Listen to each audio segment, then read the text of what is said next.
Hey everyone, welcome back to the channel. Today I want to talk about something that's been on my mind a lot lately. It's a powerful idea, captured perfectly in a quote by the brilliant author N.K. Jemisin. She wrote, "The sea cares nothing for your name. The mountain does not remember you. This is the secret to their majesty." Just let that sink in for a moment. The sea doesn't know your job title. Mountain doesn't care about your social media following. They are majestic, powerful, and eternal, precisely because they are completely indifferent to the tiny, fleeting dramas of our human lives. We spend so much of our time and energy building up our identities. We worry about our reputation, our legacy, what people think of us. We collect titles, achievements, and followers, hoping they'll add up to something significant, something that will last. We curate our online personas, agonize over the right photo, the perfect caption, terrified of being forgotten or judged. It's exhausting, isn't it? It's constant pressure to be someone, to leave a mark, to be remembered. But what if the real secret to a fulfilling life isn't about being remembered by everyone, but about forgetting ourselves for a while? What if true freedom lies in embracing our own insignificance in the grand scheme of things? Think about the last time you stood by the ocean, rhythmic crash of the waves, the endless expanse of blue meeting the horizon. Did you feel small? I hope so. Because in that feeling of smallness, there's an incredible sense of liberation.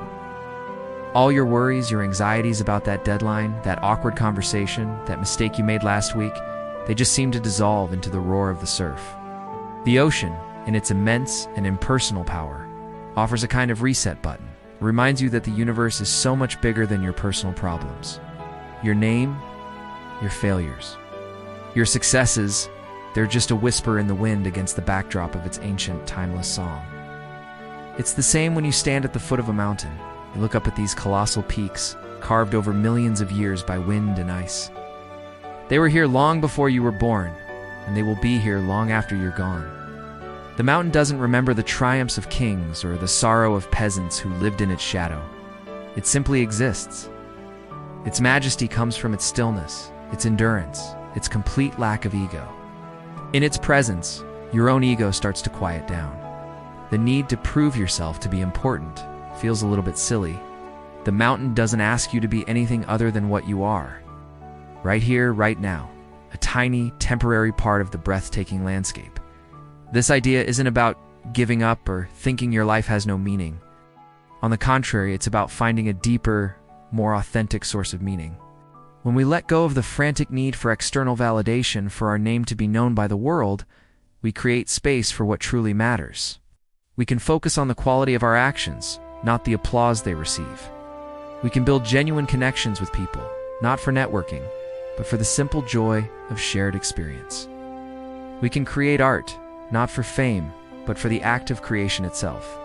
The meaning of our lives isn't written on a monument for the world to see.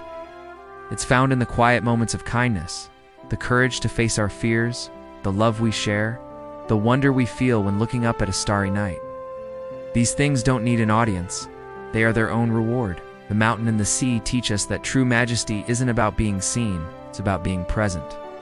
It's about being so fully and completely yourself that you become part of something much, much larger. This perspective can be a powerful tool for our mental well-being.